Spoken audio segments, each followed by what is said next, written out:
starts in 3, 2, 1. Assalamualaikum dan salam sejahtera. Saya Muhammad Daniel Hakim bin Abdullah. Hari ini kami akan menceritakan tentang ahli falsafah Islam yang terkenal, iaitu Al-Kindi. Siapakah Al-Kindi? Al-Kindi atau nama sebenarnya Abu Yusuf Yaqub Ibnu Ishaq Al-Kindi. Beliau terkenal dengan sebutan Al-Kindi yang dikaitkan kepada Kindah, iaitu kabilah terkemuka pra-Islam yang menetap di Yaman dan Hijaz.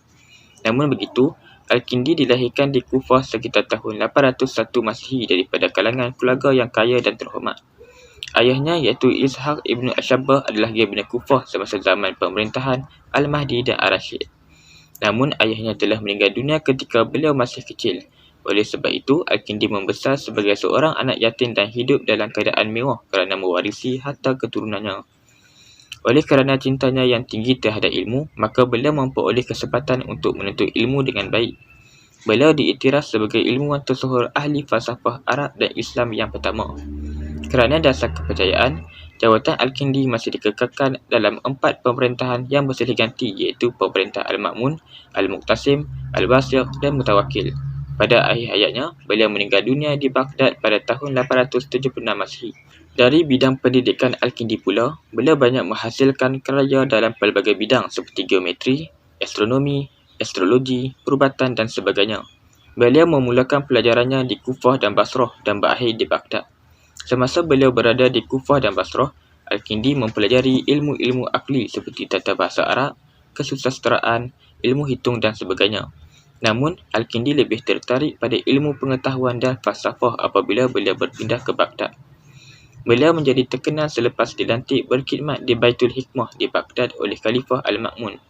Baitul Hikmah merupakan pusat penterjemahan teks falsafah dan saintifik orang Yunani.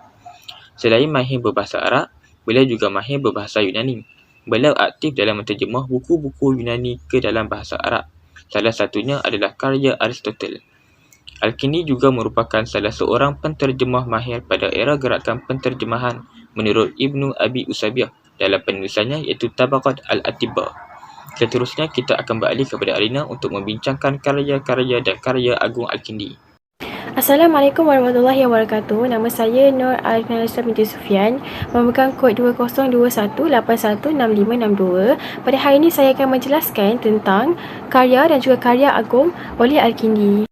Seperti yang kita tahu, daripada pelbagai ilmu yang dimilikinya, terdapat 3 warisan intelektual Al-Kindi yang begitu popular dan sering menjadi rujukan dunia. Yang pertama adalah bidang falsafah. Seperti yang disebut, Al-Kindi merupakan ahli falsafah Arab dan juga ahli falsafah Muslim pertama. Beliau menyampaikan falsafah Yunani kepada umat Islam setelah mengislamkan pemikiran asing tersebut. Beliau juga telah menterjemahkan banyak teks penting sejak penubuhan Baitul Hikmah. Malah sebilangan besar perbendaharaan kata falsafah Arab standard berasal daripada Al-Kindi. Yang kedua berkaitan dengan psikologi. Beliaulah yang membahagikan kekuatan mental menjadi 3, iaitu selera makan, tidak terganggu dan kognitif atau rasional.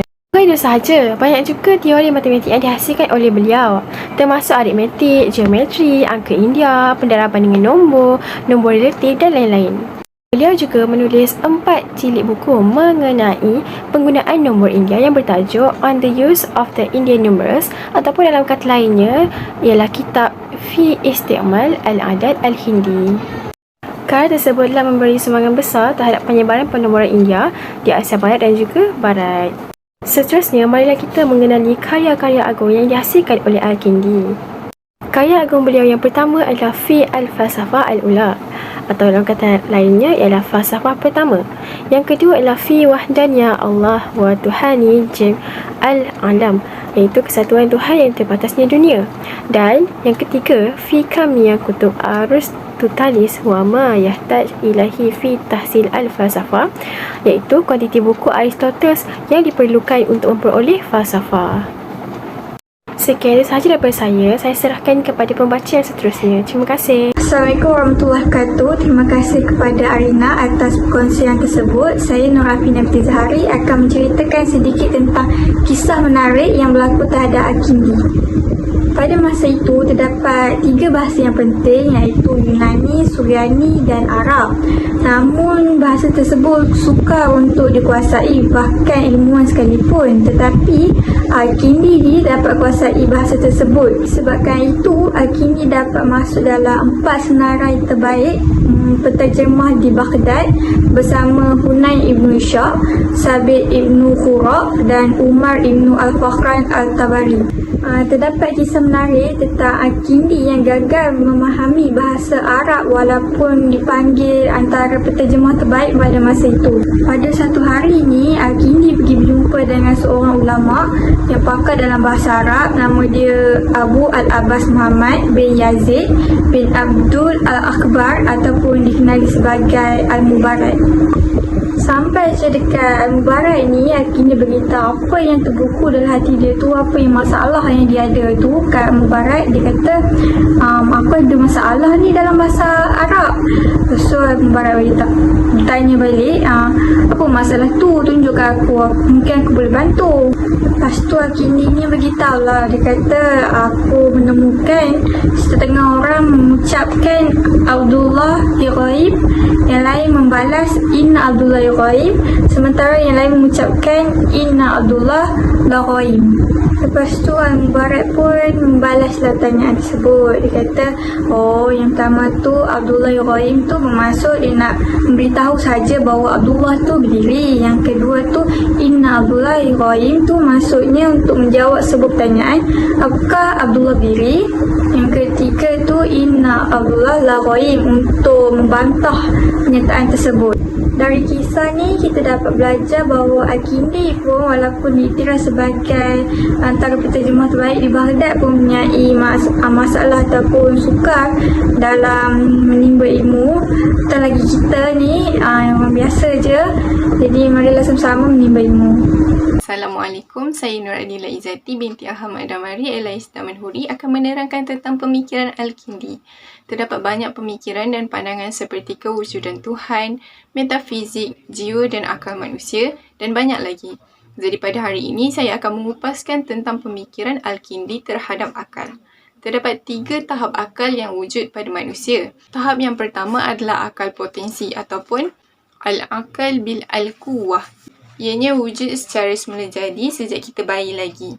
Kecerdasan akal di tahap ini wujud tanpa ada aktiviti berfikir yang tegas.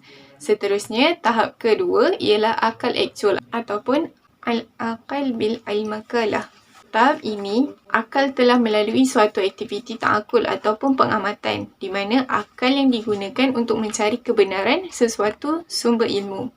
Tahap akal ini juga wujud keupayaannya untuk membuat kajian dan penyelidikan. Tahap yang ketiga ataupun yang terakhir ialah akal zahir, Al-Aqal Al-Zahir, yang wujud pada jiwa manusia secara aktual setelah melalui proses berfikir.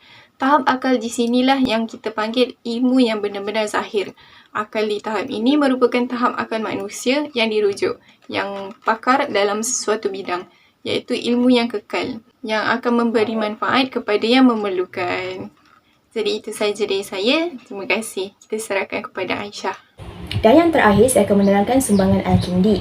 Sumbangan yang pertama dalam bidang astronomi, Al-Kindi telah merujuk kepada pandangan Ptolemy mengenai sistem solar yang merangkumi pelbagai planet iaitu Marikh, Zuhal, Mushtari, Matahari, Bulan dan lain-lain. Beliau menyatakan bahawa segala pergerakan planet-planet merupakan kuasa Allah. Beliau mempercayainya kerana beliau boleh membuktikan bahawa adanya perbezaan cuaca, susunan planet-planet dan matahari yang telah ditetapkan pada paksi atau orbit planet-planet tersebut. Sumbangan yang kedua dalam bidang perubatan. Sebagai seorang doktor, Al-Kindi juga merupakan ahli farmakologi pertama yang menentukan dan menggunakan dos ubat yang betul terdapat pada masa itu. Lebih dari 30 buah buku yang dikarang oleh Al-Kindi dituliskan berdasarkan pengalaman beliau sendiri dan beberapa orang Islam pada masa itu.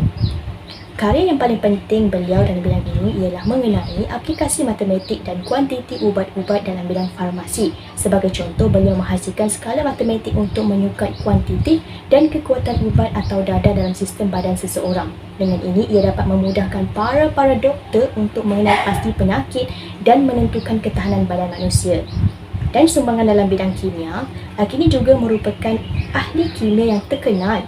Beliau adalah seorang penentang alkimia di mana beliau telah mempertikaikan mitos yang menyatakan bahawa logam asas mudah untuk diubah atau ditukar menjadi logam yang berharga seperti emas atau argentum. Dan sumbangan yang terakhir ialah sumbangan dalam bidang matematik. Beliau telah menulis beberapa buah buku yang ditujukan khas bagi sistem nombor dan banyak menyumbang bagi asas hisab moden. Al-Kindi juga mempopularkan angka Hindu Arabic di kalangan orang Arab. Al-Kindi juga telah menghasilkan pengiraan untuk menyelesaikan masalah matematik termasuk aritmetik, geometri, garisan, darab, mengukur masa, jarak dan lain-lain.